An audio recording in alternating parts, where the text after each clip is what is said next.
Amazing grace, how sweet the sound that saved a wretch like me. I once was lost, but now I'm found. Was blind, but now I see.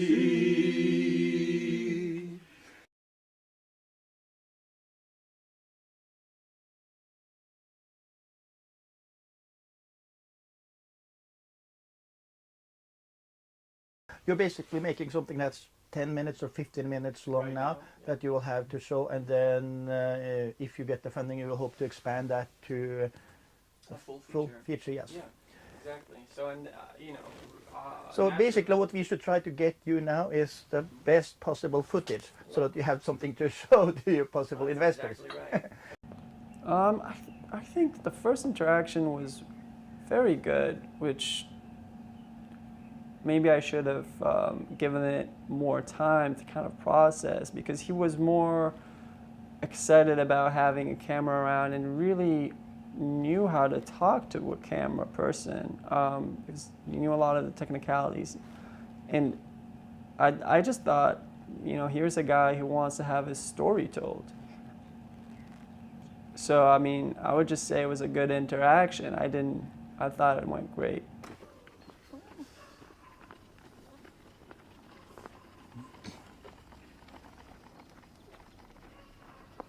Nå kom det en bil til. Hvis du står der.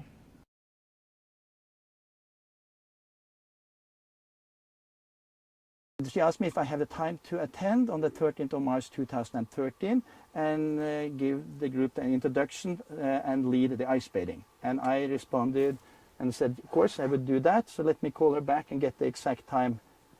When he read the email, I could hear that he said March, but I wanted to think that he was talking about a different ice bathing event, not the one that I was planning my whole trip around to film. Yes, this is Trygve in the Norwegian Ice Bathing Club, and I'm just calling to get the details for Wednesday's ice bathing. No, it's tomorrow. In Mars?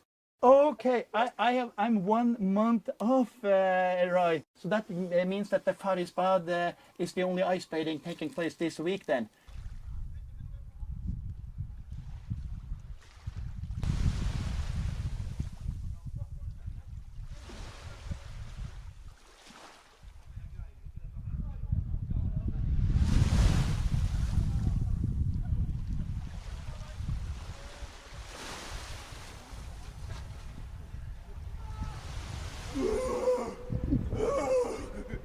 Good.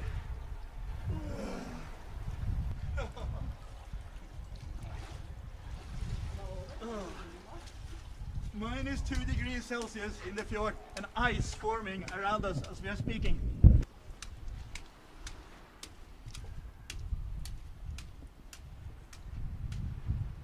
Shooting the ice bathing event was immensely important. It's not only a beautiful venue, but it's also, it tells you the story of this man who wants to give meaning to his life by extending it, which is paradoxical to me.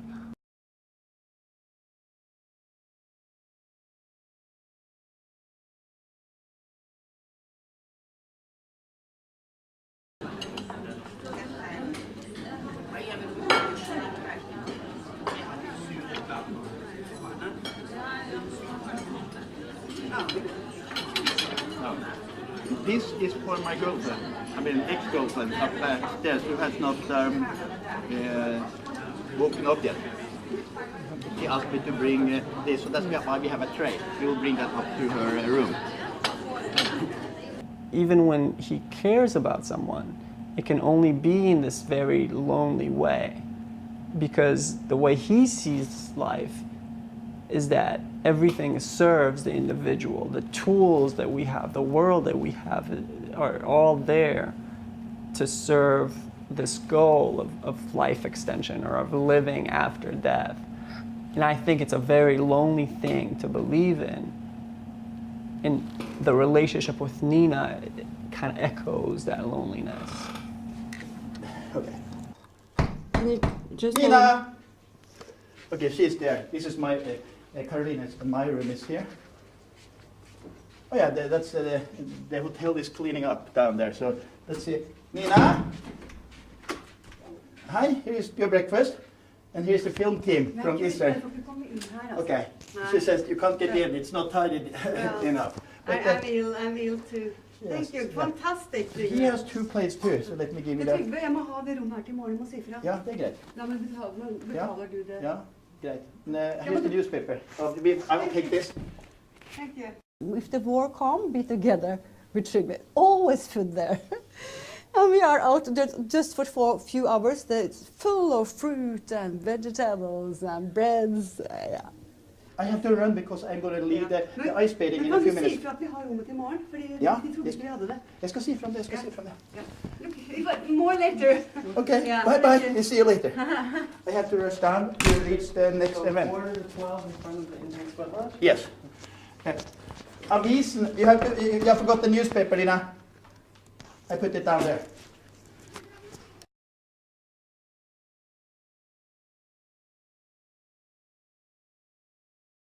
Authorities have found 2 bodies frozen in a shed in Netherlands. It's a case of weird science that has raised more questions than answers today. Well, Bill, the situation right now is that there is a police officer standing guard here outside the home of Odd Moorstoel. Behind us, this is the shed where Odd's father lies, put there, as we said, by Trygve Sep earlier this year. Officials now say, though, that one way or another, this will not become a final resting place. A friend of mine says, oh Nina, he's so cute. He was so fond of his grandpa. But I think it's much deeper than that. Much deeper. I and my mother, we like to be around. We like to live, you know. We like to hold on to life as long as possible and be healthy as long as possible. But we realize that even though there's been a lot of scientific breakthroughs in the last 100 years, we are still some way away from where we can drastically increase human life expectancy. What we are doing when my grandfather died was then to freeze him as a pilot project. Yes, my mother and I, we would like to be frozen too.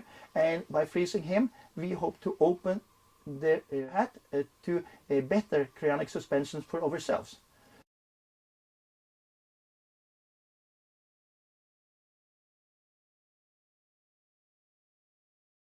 There was a long line and so on, and my mother had 1 suitcase. And I was only there assisting her carrying it to the luggage counter. So we stopped, and then when it was turned, then the clerk asked for luggage, and only my mother turned in luggage, is 1 suitcase. Then the clerk behind the counter, which had probably been working long hours and so on, maybe was tired, kept asking questions. She asked for tickets, and only my mother handed in a ticket. I wasn't going anywhere, so I, of course, had neither luggage nor a ticket. And then after having received 1 suitcase and 1 ticket, this clerk asked how many of us were going, and both my mother and I told her that only my mother was going. And in spite then of having received only 1 suitcase, 1 ticket, and heard both of us tell her that only my mother was going, this clerk still managed to ask, is only one of you going? At what point I, without thinking, just at the spur of the moment, quipped, I'm not coming along, I'm only here to hijack the plane. The U.S. attorney never charged him, but immigration authorities did. They charged him with overstaying his visa and gave him his deportation papers.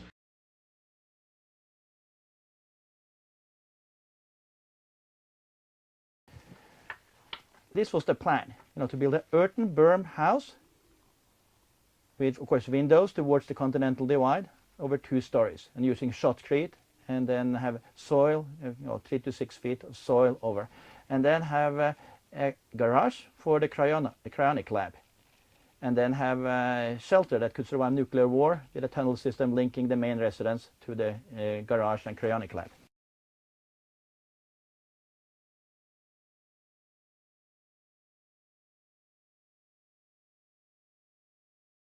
I thought the location I had was great. It's a very small apartment. It's claustrophobic. It's dark. It almost feels like a tomb where two people live, in the same space, the same bedroom. It really gave me something to work with because, in a sense, their entire life revolves around their own death. They're not living in a nicer place because they're saving money to deep freeze themselves after they die. And there was something about that place which echoed that decision, made it constantly present in the room. What I'm saying is that a lot of money is used each year, not just on building roads, railways, or for that matter, factories and other offices and production facilities above ground. Use the same amount to build the same facilities below ground, and you're no longer at the mercy of the Iranians or the North Koreans or whoever else might throw a bomb around. Living, it is your development of your heart, which is the point. And that I think that during the... Yeah. Okay, but you see, he is from Israel, and I think what the Israeli people, the Israelites learned, or at least the Jewish people learned during World War II, was that it's not enough to be right respecting yourself and be peaceful and law-abiding for that matter, because you get trampled upon. If you really wanted to survive every nuclear bomb that anyone hits at you, you should build those highways not just 70 meters below ground, but 800 meters below ground, because then they would... That's a big project. Well, actually, with 800 meters, it takes you 16 kilometers at 5 degrees angles to get from the surface down to 800 meters.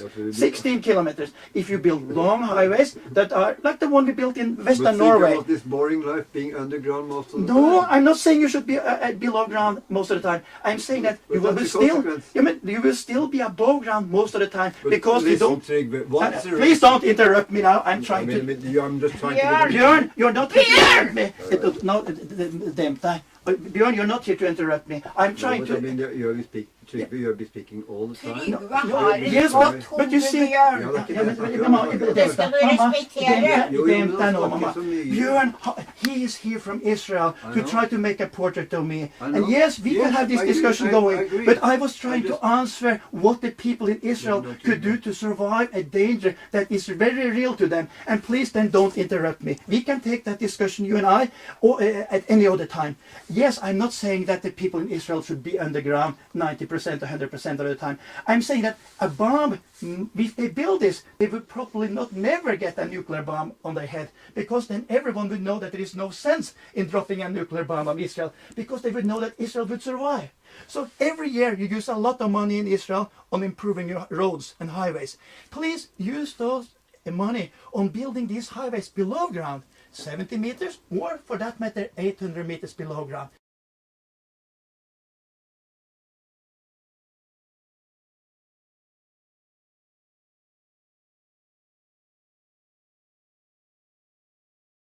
Someone introduced me to the Finnish film commissioner, and she loved it. She asked me, so how come this film hasn't been made? And she introduced me to several Norwegian producers who told me that the film has actually been made 3 different times. There have been 3 documentary films about Trygve. In a sense, this whole story kind of reminds me what happened with that woman in the Indian sweat lodge. There are 2 women who do this Indian sweat lodge with Trygve, and they'd never done this before. And one of them, well, you'll see, she doesn't experience it as well. I think what I'm trying to say is that you try things in life, you go on an adventure. I think that that's what makes it all worthwhile. That's what makes filmmaking worthwhile for me. Thank you.